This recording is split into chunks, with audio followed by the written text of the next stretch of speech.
Assalamualaikum warahmatullahi wabarakatuh. Innal hamdalillah nahmaduhu wa nasta'inuhu wa nastaghfiruh. Wa na'udzu billahi min syururi anfusina wa min sayyiati a'malina. May yahdihillahu fala mudhillalah wa may yudlilhu fala hadiyalah. Asyhadu an la ilaha illallah wa asyhadu anna Muhammadan abduhu wa rasuluh. Allahumma salli wa sallim wa barik ala sayyidina Muhammad wa ala alihi wa sahbihi ajma'in, amma ba'd. Qala Allah ta'ala fil kitabil karim, a'udzu billahi minasyaitonir rajim. Ya ayyuhalladzina amanu kutiba alaikumus shiyam kama kutiba alal ladzina min qablikum la'allakum tattaqun. Alhamdulillah, mari kita kembali memuji kepada Allah Subhanahu wa taala yang telah menciptakan makhluk-makhluknya, baik yang di langit maupun yang di bumi, baik yang kelihatan maupun yang tidak kelihatan. Ialah Allah yang Maha Mencipta, Allah Maha Besar, Maha Agung, yang pantas setiap saat kita memuliakan, kita bersyukur kepadanya. Dia menciptakan kita sebagai makhluk yang paling mulia, paling sempurna penciptaannya. Oleh karena itu, syukur merupakan kewajiban kita setiap saat untuk senantiasa mentaati segala perintahnya dan menjauhi larangannya. Juga tak lupa kita memperbanyak salawat kepada Rasulullah SAW. Semoga dengan salawat-salawat kita mendapatkan syafaatnya di yaumil qiyamah. Alhamdulillah, pada pertemuan yang lalu kita sudah membahas tentang rahasia-rahasia puasa. Tingkatan-tingkatan puasa, baik puasa yang mendapatkan pahala, baik puasa yang mendapatkan derajat takwa, dan juga puasa yang tidak mendapatkan apa-apa. Pada pertemuan kali ini masih ada kaitannya dengan puasa. Kalau pertemuan pertama kita membahas secara puasa syariat, puasa orang beriman, puasa orang ihsan. Sekarang, apa hakikatnya puasa itu sebenarnya? Kenapa kita disuruh berpuasa oleh Allah Subhanahu wa taala? Puasa itu satu ibadah dalam pendekatan diri kepada Allah. Tapi kenapa disuruh kita berpuasa, melaparkan diri? Kemana tujuannya? Kemana hakikatnya? Maka pada kesempatan ini kita akan membahas lagi lebih dalam daripada puasa itu, yaitu apa keutamaan sebenarnya, apa hikmah di balik puasa itu.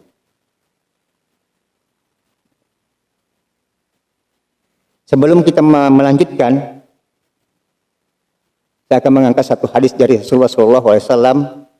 Beliau bersabda, hidupkanlah hatimu dengan sedikit tertawa dan sedikit kenyang, dan sucikanlah hatimu dengan lapar, pasti hatimu menjadi bersih dan lembut.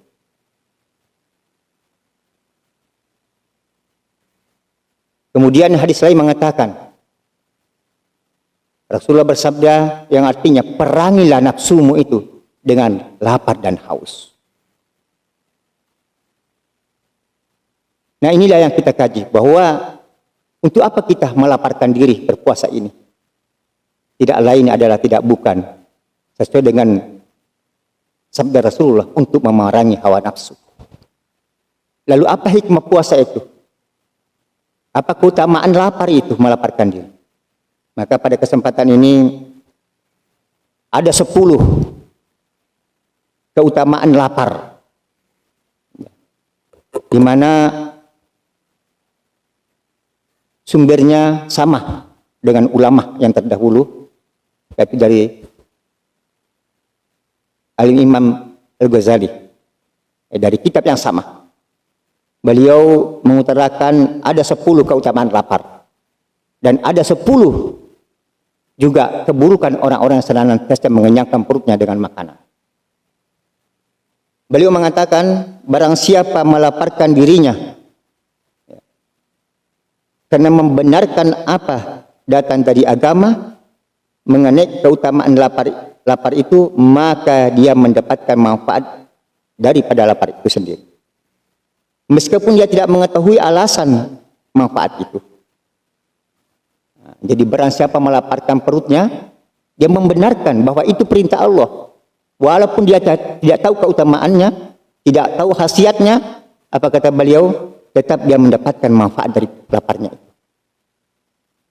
Yang penting betul-betul berpuasa daripada apa yang diperintahkan oleh. Terkecuali dengan puasa, karena banyak puasa. Ada orang berpuasa 40 hari, itu bukan membenarkan agama. Dengan hanya syarat untuk mendapatkan ilmu-ilmu hitam, ilmu kebal, itu tidak termasuk. Perlu diketahui di situ ya. Jadi secara umum bahwa orang berpuasa walaupun tidak tahu khasiatnya, tapi membenarkan dalam agama. Bukan puasa-puasa yang dilakukan orang-orang yang berpuasa untuk syarat untuk mendapatkan ilmu hitam. Ya, itu yang pertama. Sama halnya kata beliau, orang minum obat, pasti dia mendapatkan manfaat darinya. Meskipun dia tidak tahu mengetahui khasiat obat itu. Jadi ada orang dikasih obat, vitamin, dia taunya obat, dia makan pasti ada manfaatnya. Walaupun dia tahu apa kandungannya, pasti ada manfaat. Seperti itulah lapar.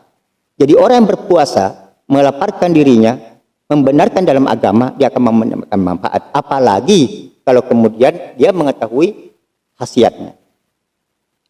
Menurut Imam Al-Ghazali, lapar itu memiliki 10 hikmah. 10 keutamaan yang berpengaruh kepada diri kita. Yang pertama, melaparkan perut, menjadikan hati bersih, menimbulkan cahaya akhlak dan mencerahkan hati. Sesungguhnya kenyang itu menyebabkan kebodohan, membutakan hati, memperbanyak uap pada otak, dan menyerupai gula hingga mengandung tambang-tambang pemikiran. Karena kenyang, hati menjadi berat, diajak untuk beribadah, lamban menangkap ilmu agama, dan sebagainya. Nah, jadi manfaat puasa itu, dia akan mensucikan hati kita. Dia akan mengekang hawa nafsu kita, kata beliau di sini. Dan mencerahkan mata hati kita, basirah kita. Sebagaimana tadi dikatakan Rasulullah, maka hidupkanlah hatimu dengan sedikit tertawa, sedikit kenyang. Ya. Dan sucikanlah dengan lapar. Jadi intinya bahwa orang yang melaparkan dirinya membenarkan agama, Allah Subhanahu wa taala akan menekan, mensucikan, menerangi hatinya dengan cahaya-cahaya kebenaran. Sedangkan beliau mengatakan di sini, orang yang banyak makan, selalu kenyang, akan menyebabkan kebodohan.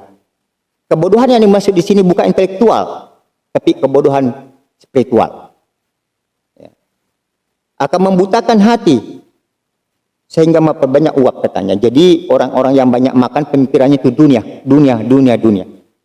Ya, kalau masalah-masalah dunia cerdas, tapi masalah agama dia bodoh. Ya, jadi kebodohan dia masuk di sini adalah kebodohan spiritual, bukan intelektual.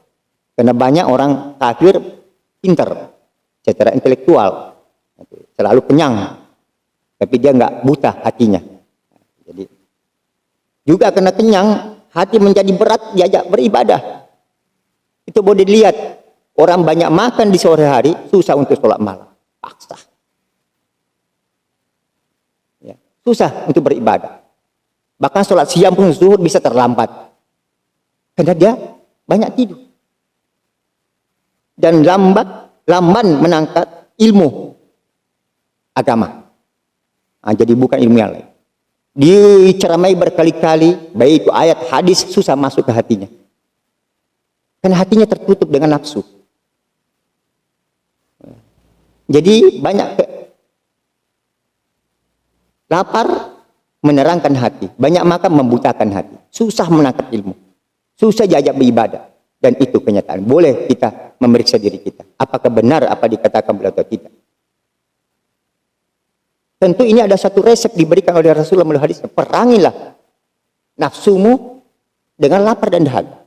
Orang malas beribadah, orang banyak tidur, semua itu adalah nafsu. Baik, inilah pertama yang dikatakan beliau bahwa keutamaan lapar. Kemudian beliau melanjutkan yang kedua, hikmah atau keutamaan daripada lapar adalah membuat hati menjadi lembut dan bersih sehingga siap menjalankan zikir kepada Allah.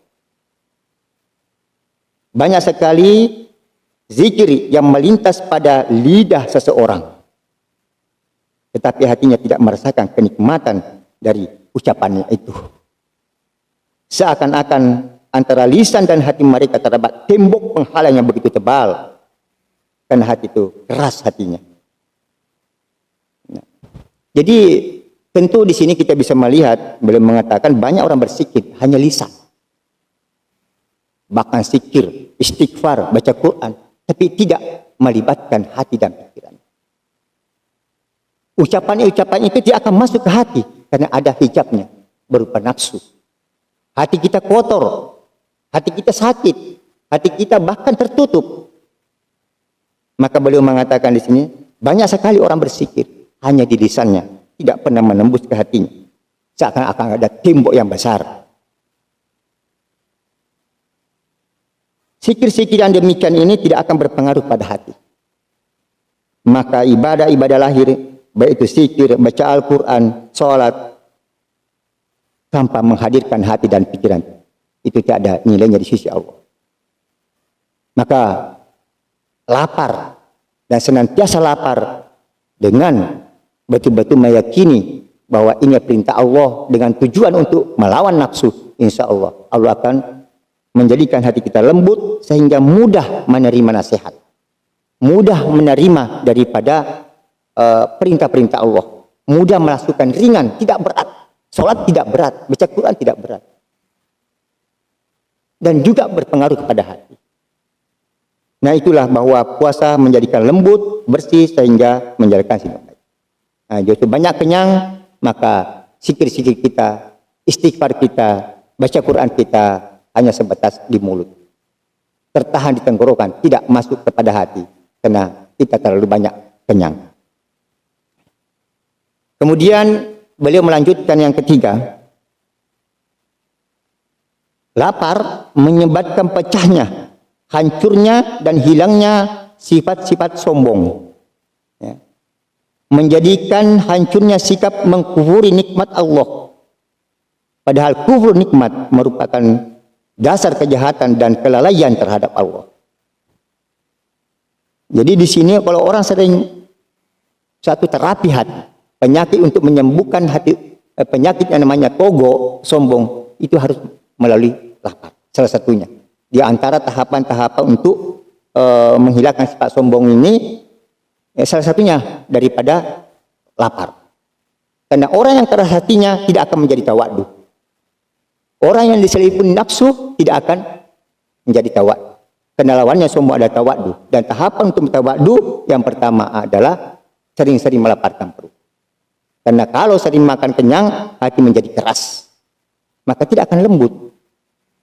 Karena sifat tawadhu itu harus dilembutkan dulu hati, disucikan di hati, barulah bisa simbol saat sombong itu. Maka orang yang sering makan sedikit, sering berpuasa, itu akan mengikis sifat-sifat togo.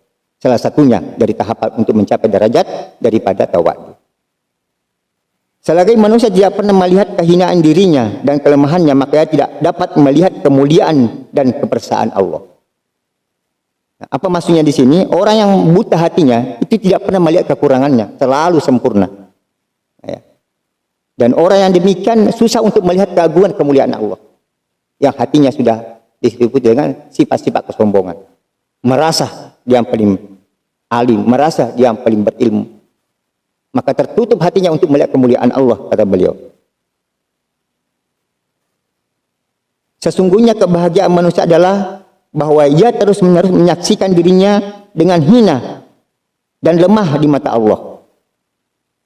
Dan yang bisa melakukan ini adalah orang punya basirah, penglihatan mata hati. dia akan mengetahui cacat dirinya. Kalau orang tidak mengetahui, hatinya tidak bersih, sampai kapan pun tidak akan bisa melihat daripada cacat-cacat ibadahnya, amalnya.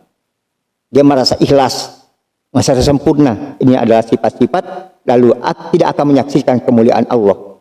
Tidak pernah akan mengganggukan Allah. Kalimat-kalimat, sikir-sikir keagungan, sifat-sifat Allah hanya sekedar di mulut, tapi hatinya tidak pernah mengagungkan Allah. Karena terlindung, ada tembok, itu nafsunya sendiri. Oleh karena itu lapar dapat mensucikan hati kita, melembutkan hati kita. Yang keempat, dengan lapar, seorang tidak melupakan bencana dari Allah dan siksanya. Dan tidak melupakan orang-orang yang menerima siksaan. Sesungguhnya orang yang kenyang itu lupa kepada lapar. Dan lupa pula kepada orang yang menderita kelaparan. Nah, di sini bahwa orang kalau lapar, itu senantiasa hatinya semakin bersih, semakin suci, maka dia akan tidak melupakan bencana Allah. Artinya apa? Ancaman-ancaman Allah dalam Al-Quran berupa siksa, azab, neraka, itu akan menggetarkan hatinya. Coba kita koreksi diri kita, berapa banyak ayat-ayat azab kubur di pada mahsyar, tapi apakah kita takut, ada rasa takut? Kita bisa periksa. Terkadang kita geleng-geleng kepala, betapa dahsyatnya, tapi hati kita tidak tergeleng-geleng sedikit pun. Dan itu tidak mungkin kalau kita selalu kenyang, karena hati kita kenyang adalah menutup permukaan hati kita. Kenyang membutakan hati kita, kenyang menyakitkan hati kita. Jadi orang-orang senantiasa melaparkan dirinya karena Allah, sesungguhnya dia dapat merasakan penderitaannya orang-orang yang lapar. Tapi orang selalu kenyang tidak peduli. Kenapa?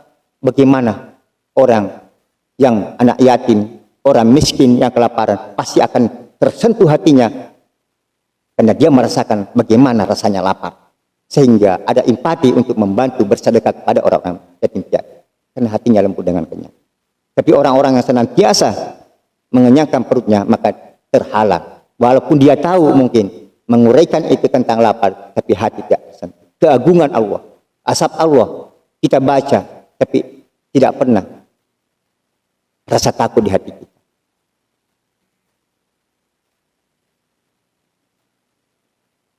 Kemudian selanjutnya, yang kelima, lapar dapat menghancurkan semua nafsu syahwat dan dapat mengendalikan hawa nafsu lainnya. Karena sesungguhnya sumber segala kemaksiatan adalah nafsu syahwat dan kekuatannya. Dan sumber nafsu syahwat dan kekuatannya adalah banyak makan. Jelas di sini, ya. Jadi lapar menghancurkan nafsu syahwat dan mengendalikan nafsu yang lain. Sebagaimana tadi bahwa Nabi mengatakan, perangilah nafsumu dengan lapar dan dahaga.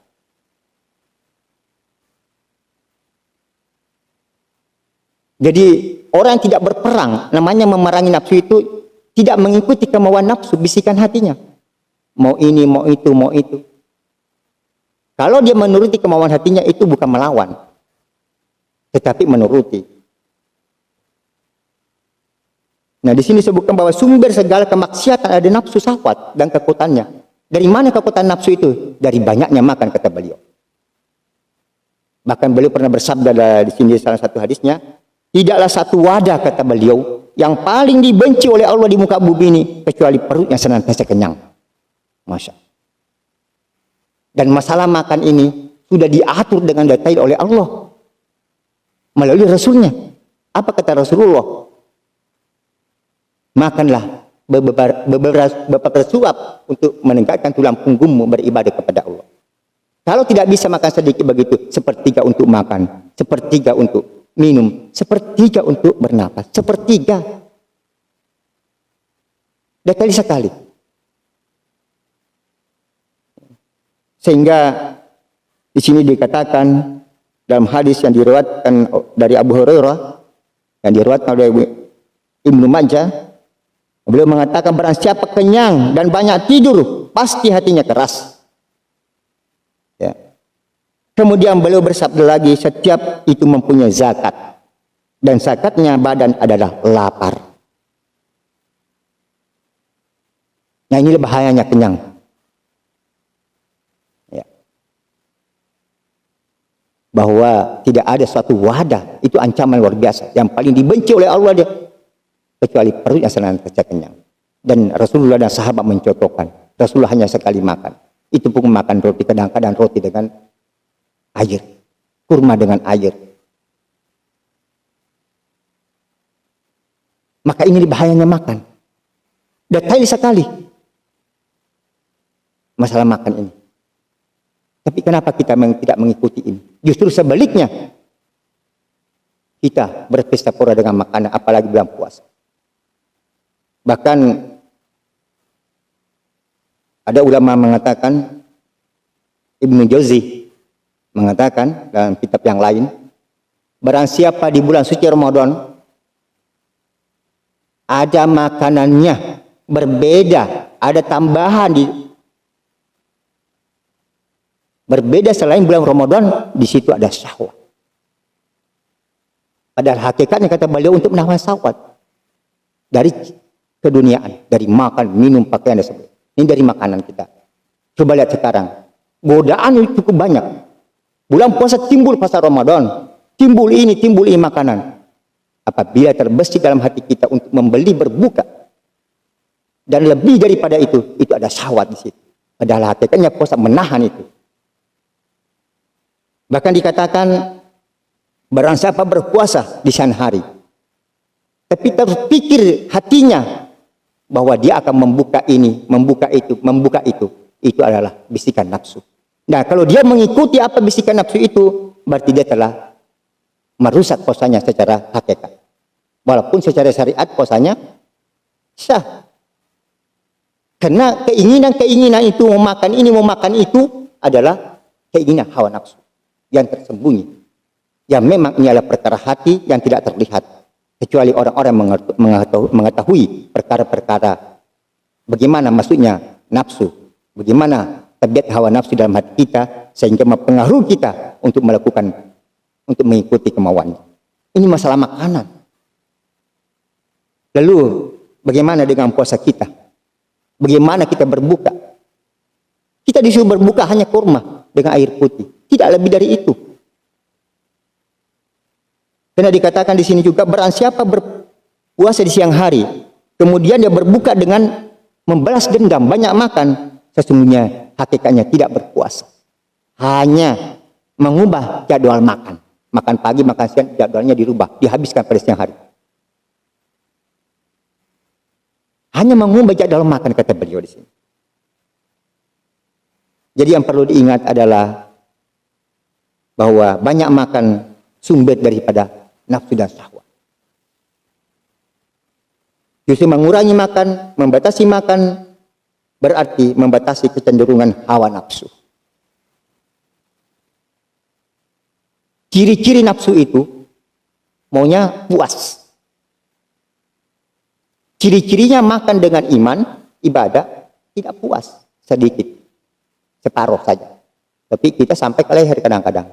Itu adalah keinginan hawa nafsu. Maka inilah bahayanya makanan dan keutamaan daripada lapar. Yang keenam, lapar dapat mencegah tidur hingga dapat mengekalkan istiqomah untuk melakukan ibadah-ibadah di malam hari. Nah, orang yang banyak makan itu susah bangun malam. Kalaupun bangun dipaksa, sehingga sholat pun nggak dinikmati. Boleh dipraktekkan orang yang banyak makan di sore hari. Terlalu kenyang, susah. Karena orang yang banyak makan selalu maunya tidur. Sedikit makan, kata beliau, itu mencegah tidur. Sehingga banyak peluang untuk beribadah. Banyak peluang untuk beribadah. Banyak makan tentu akan banyak minum, kata beliau. Orang banyak makan tentu minum. Ya makan, maksudnya di sini setiap makan, bukan cuma makan nasi, ya makan cemilan minum, makan cemilan minum. Dan orang yang banyak minum, niscaya kata beliau banyak tidur. Nah di sini. Jadi orang banyak makan, sedikit-sedikit makan pasti banyak minum. dan berat karena pasti banyak tidur katanya. Karena seseorang ulama ketika diberi sajian makanan di depannya, dia berkata, ada ulama disebutkan, tidak disebutkan namanya di sini, kalian jangan banyak makan agar tidak banyak minum. Jangan banyak minum agar tidak banyak tidur. Dan jangan banyak tidur, nanti banyak menderita kerugian. Ruginya apa? Kalau banyak tidur, sedikit untuk beribadah. Apalagi bulan suci Ramadan. Kalau daripada banyak tidur, malam banyak tidur, susah sholat malam. Sholat malam cuma 11 rakaat aja terbanting-banting. Kadang datang, kadang tidak, kadang tidur. Apa penyebabnya? Nafsu. Bisikan-bisikan nafsu. Kita masih terlena dengan nafsu. Kita banyak merugi. Maka tadi mengatakan orang banyak lapar, itu akan banyak waktunya untuk meringankan. Allah akan meringankan beribadah. Itu pertolongan Allah. Karena apa? Banyak makan. Itu adalah menuruti hawa nafsu. Nafsu tambah. Dan nafsu ini susah diajak beribadah. Nafsu itu malas untuk beribadah. Tapi kalau masalah nafsu dunia, itu kencang. Itu bisa kita kembali kepada muhasabah diri kita. Kalau masalah dunia cari ini, pangkat jabatan begini, cepat itu. Karena itu memang karakternya hawa nafsu. Sifat fujuroha yang harus disucikan. Sehingga Allah mengatakan dalam Al-Quran, "Qad aflaha man zakkaha." Beruntunglah orang mensucikan jiwanya, hatinya. Apa? Dari syahwat, nafsu. Kemudian yang berikutnya, yang ketujuh, lapar dapat memudahkan ketekunan seseorang dalam beribadah.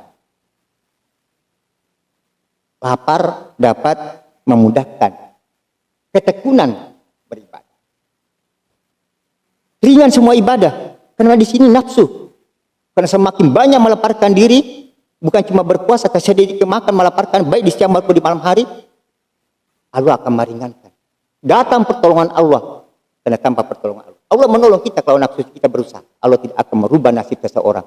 Tidak akan menolong seseorang untuk mengatasi hawa nafsu ini. Begitu saja, tanpa usaha, mujahadah, riyado terhadap orang itu. Maka salah satunya, sumbernya utama adalah banyak makan. Kalau banyak makan susah. Nah, di sini disebutkan bahwa kalau lapar akan sehat, lapar akan memudahkan orang urusan beribadah. Orang sedikit lapar, susah. Mau jam 1, jam 2, setengah 3, yang 3, datang terus. Tapi orang yang kadang datang, kadang tidak, bahkan kadang ketiduran. Karena itu bisikan-bisikan nafsu. Berat badan itu bangun. Karena memang nafsu begitu berat apabila diajak beribadah. Yang perlu diperhatikan bahwa memang di sini. Kemudian kalau melanjutkan, urusan makan dapat menyibukkan seseorang membeli ke warung, memasak dan sebagainya. Seperti tidak ke pasar. Bukan dilarang, tapi jangan banyak. Sudah belanja pagi, sayur apa, nanti beli ini, kerupuk lah, apa, cemilan lah, itu kan waktu. Sehingga, kata beliau, mengurangi waktunya beribadah. Karena kalau banyak kita keluar, banyak kita jalan, tentu ibadah kurang. Waktu hanya satu. Kalau banyak dipergunakan urusan dunia, urusan akhirat tercecer. Seperti itu. Nah, jadi orang yang banyak makan itu, mana lagi beliau kata memasaknya terlalu lama, karena banyak mau dimasak, banyak macamnya, memakan waktu yang sangat lama. Ya, seharusnya mungkin dimasak hanya setengah jam, jadi 1,5 jam karena banyaknya makanan. Belum lagi cuci piringnya, belum lagi sikat giginya. Banyak sekali hal-hal yang disebutkan di sini. Ya. Sehingga orang-orang memerlukan batu banyak hanya mengurusi urusan perut saja. Seperti contohnya dalam bulan suci Ramadan, masih siang-siang sudah sibuk membuat ini, membuat itu. Padahal seharusnya kita harus banyak bersikir, banyak istighfar, banyak baca Quran, tapi habis dengan urusan makan. Sehingga waktu-waktu untuk beribadah habis tersisa, kata beliau, dengan urusan perut. Nah, inilah keutamaan dari keburukan banyaknya makan dan disebutkan Imam Al-Ghazali. Kemudian yang kedelapan, dengan lapar seseorang akan membuat sehat dan mudah dan tidak mudah terkena penyakit. Nah, itu sudah dari kedokteran juga sudah.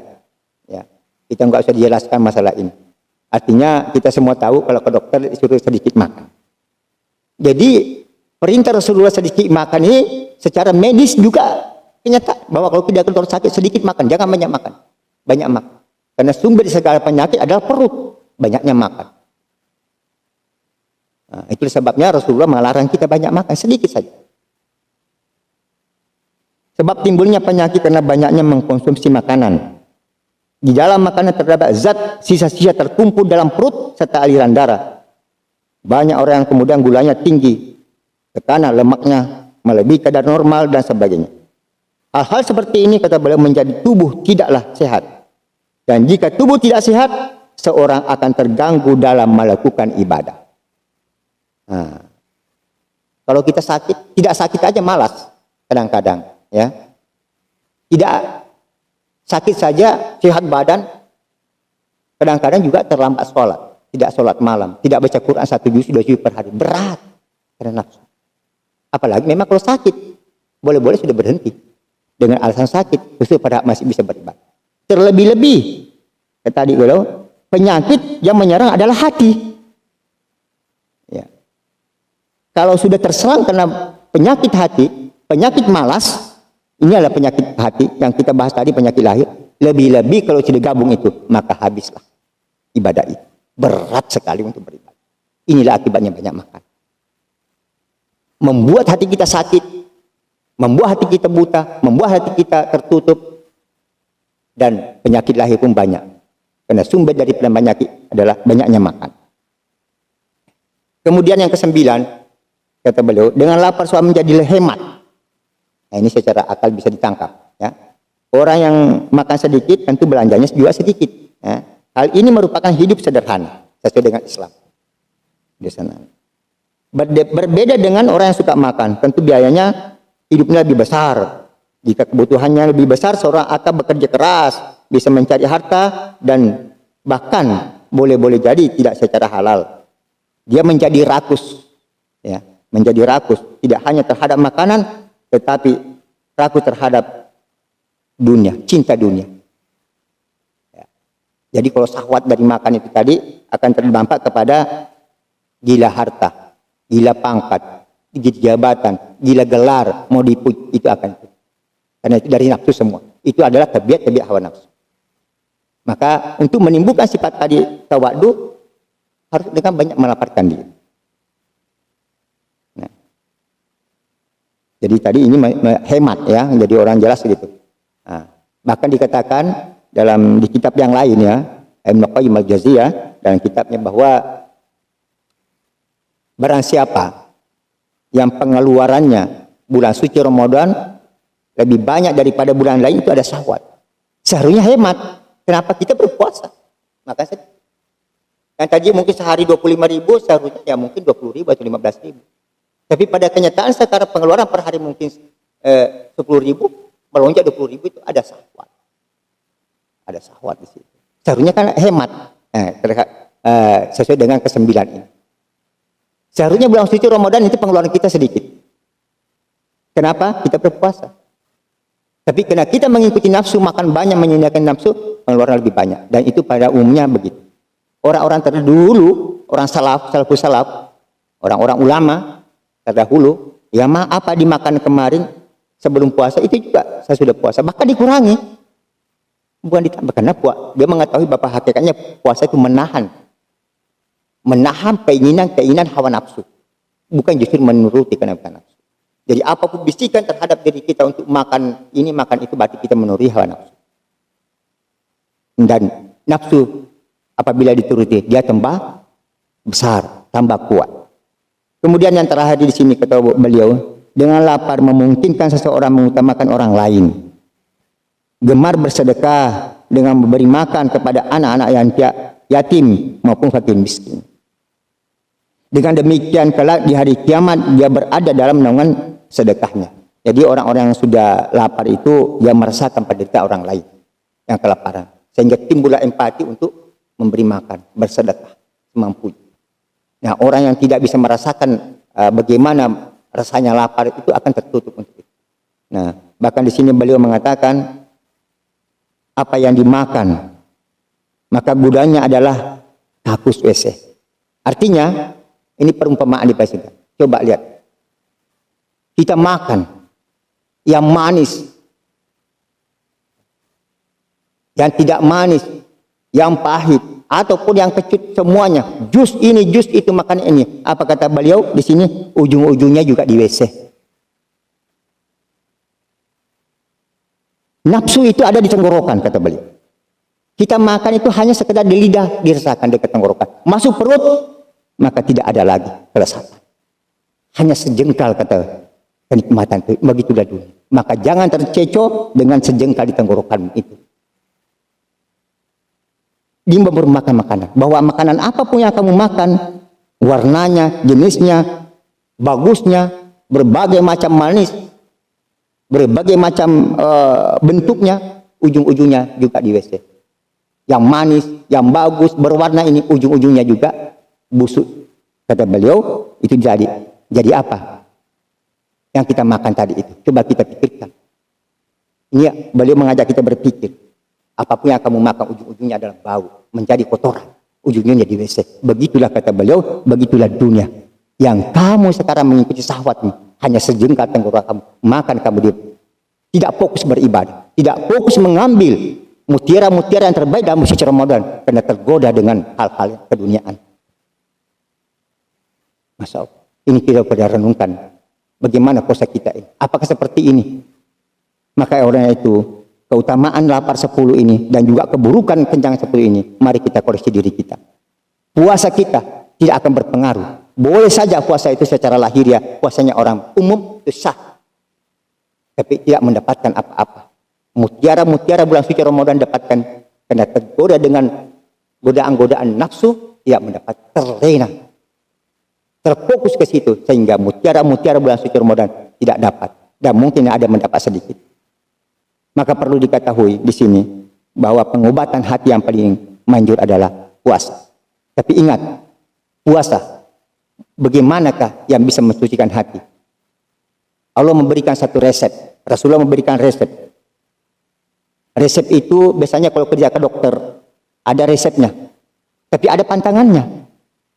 Walaupun kita melakukan resep itu, tapi pantangannya kita makan, pantangannya kita lakukan, maka tidak akan sembuh penyakit hati kita. Seperti ini sini. Resepnya puasa tapi banyak kenyang.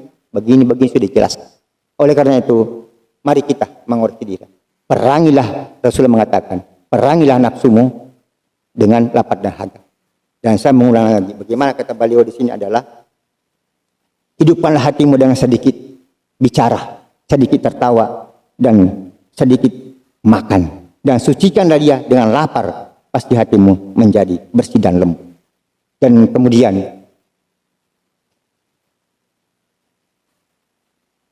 yang terakhir, hadis dari Rasulullah yang merupakan adalah pemungkas di sini adalah sumber daripada segala kesalahan, sumber daripada segala dosa kelalaian adalah hubbud dunia. Dan sumber daripada hubbud dunia adalah syahwat. Dan sumber syahwat adalah banyaknya makan. Maka itulah, mari kita mengurusi diri kita, menahan diri kita. Ini sepuduk keutamaan lapar, tapi juga sepuduk keburukan kenyang. Mari kita sama-sama sudah berjalan berapa hari, bagaimana keadaan kita hari ini, lapar kita, puasa kita. Tidak cukup dengan puasa lahir, tapi harus dengan puasa hati. Dan segala hal-hal yang bisa mengotori jiwa-jiwa kita, nafsu kita. Semoga Allah Subhanahu wa Ta'ala memberikan hidayah kepada kita, memberikan hidayah dalam suci Ramadan ini, sehingga puasa ini perang melawan hawa nafsu memang betul-betul terfokus ke sana. Bukan hanya puasa lapar saja, tapi kita melawan nafsu kita. Semoga Allah mensucikan hati kita dengan bulan suci Ramadan ini. Semoga Allah menghidupkan hati kita. Semoga Allah menerangi hati kita. Semoga Allah melembutkan hati kita, sehingga cahaya-cahaya ilahiyah menerangi hati kita, sehingga kita semakin dekat dengan Allah Subhanahu wa Ta'ala. Demikian yang saya sampaikan pada kesempatan ini, mudah-mudahan ada manfaatnya bagi kita semua. Dan kalau ada benarnya datang dari Allah Subhanahu wa Ta'ala, kalau ada salahnya datang dari diri saya minta mohon maaf dan minta ampun kepada Allah. Wabillahi taufiq wal hidayah. Assalamualaikum warahmatullahi wabarakatuh.